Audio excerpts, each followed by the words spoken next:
In case you guys are wondering, and yes, I know you guys spend your entire days wondering what I'm going to snack on for the day, but yes, I did cave in. I bought that share size Lunchable party tray, and yeah, share size. I don't think I'm sharing this with anybody, but seriously, yeah, I bought it. I caved in, like I said. It was regular price $20, which is ridiculous. I bought it for about $13. I'm getting to that point in my life, to that age where like finding really good grocery deals gets me excited. It gets my blood pumping, and this was a perfect example of it.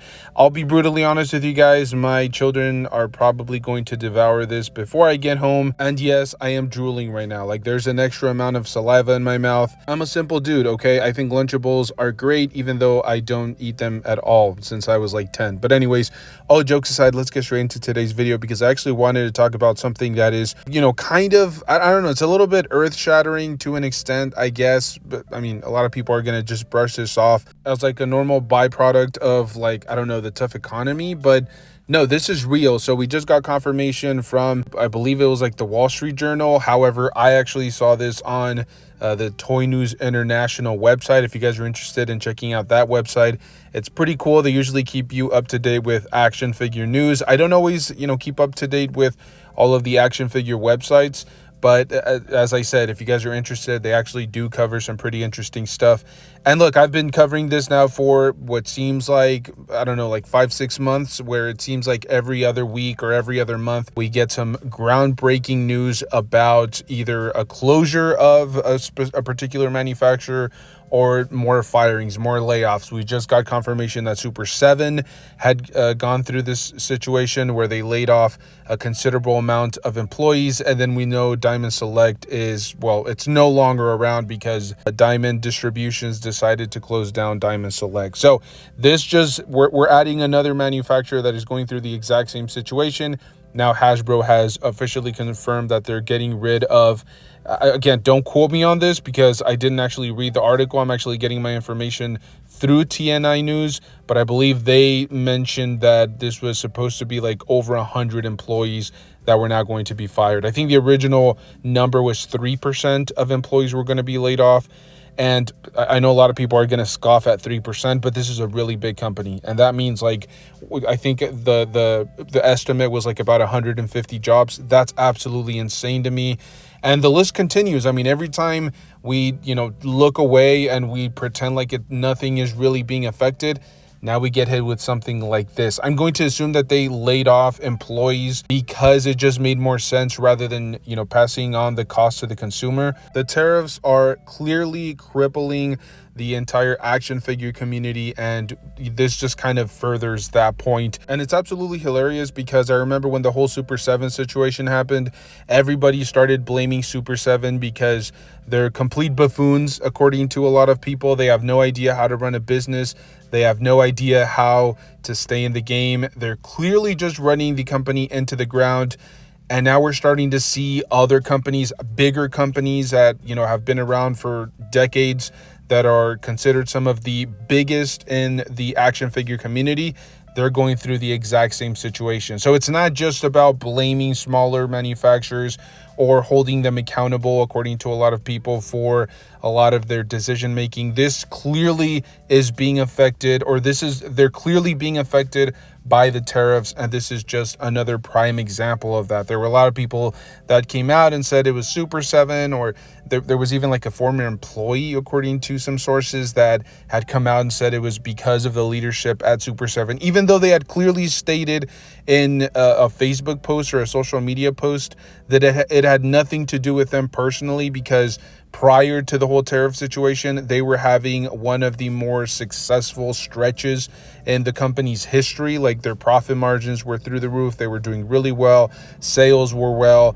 Their numbers looked solid. And now Hasbro is biting the bullet. They're firing over 150 people. And this is just going to continue to get worse. I said it before and I'll say it again. I think that the bigger hits are going to be laid on to the smaller manufacturers, the ones that have very few people working for them, maybe a few dozen, maybe, tops like a couple hundred people. Those are going to be the companies that really take a hit. They're either going to have to hike prices again or start firing a bunch of employees, or a combination of both. they're going to, increase prices. I've already, given you guys a ton of different examples, but I think some of the bigger OMs to take hits, I think, are going to be the smaller OMs like Jada Toys. You have, whoever has the Action Force line, they've kind of already started to increase prices a little bit here and there. I've been collecting a lot of the Animal Kingdoms line. I know there's the new, the Plunderlings line, which is kind of, gaining popularity, but they're also incredibly small.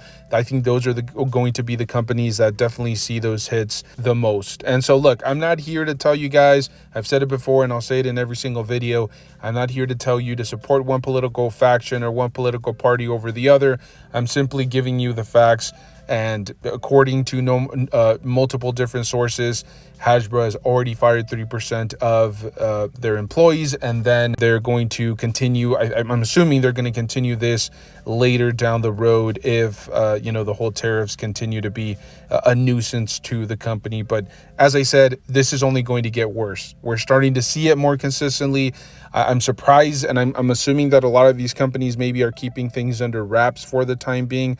But I think, as we go deeper into the year, moving on to 2026, I think a lot of these companies are going to start to make these stories public.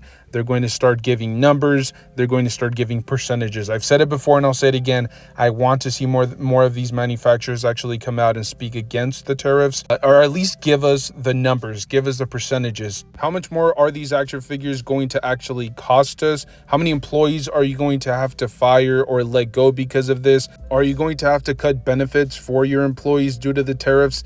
I'm very curious to see what the OMs, make public in the foreseeable future. Maybe they leak out some info. At this point, I think a lot of them are overly cautious. They probably don't want a good size of, their consumer base to turn against them because, maybe they're speaking out against the tariffs, or they're simply being more transparent and the numbers are making the tariffs look like a really bad choice. We have also been incessantly covering how some of the people in power right now have actually tried to keep companies from showcasing the total price of the item, including the tariffs, or segregating the total price from the tariffs. That way people can actually see how much more they're paying per item, which is kind of crazy, right? Like, you would think if the tariffs are so great, people would be okay, or the people that are for tariffs would be okay with them showcasing the cost of, or how much more you're paying for an item due to tariffs. But unfortunately, a lot of the websites have kind of shied away from that. So look, at the end of the day, we will continue to vote with our own wallets. Are you still interested in purchasing action figures? Are you going to go out on a limb and just continue to buy them regardless of how much they go up in price? Am I drowning in a tiny glass of water? Let me know down below in the comment section. It is also worth noting that the grand total of people that have lost their jobs during this transition or during this time when tariffs have affected prices, I think a rough estimate is probably close to about 200 people. I'm counting the Marvel or the Diamond Select line. I'm counting the people that were laid off from Super 7 and then the Hasbro layoff. So all of that combined, I'm assuming that a rough estimate of well over 200 people is, I think, a pretty safe assumption here. But as always, these are just my personal thoughts, my personal opinions. I'm very curious to see what you guys have to say down below in the comment section. Let me know. Are you guys going to continue to support? Are you bailing eventually? I'm very curious to see what everybody has to say. Thank you guys so much for tuning in. If you guys enjoy this type of rambling action figure content, make sure to stay tuned. We do this pretty consistently. Stay safe out there. Enjoy the hobby, and I will see you guys in the next one. Thank you.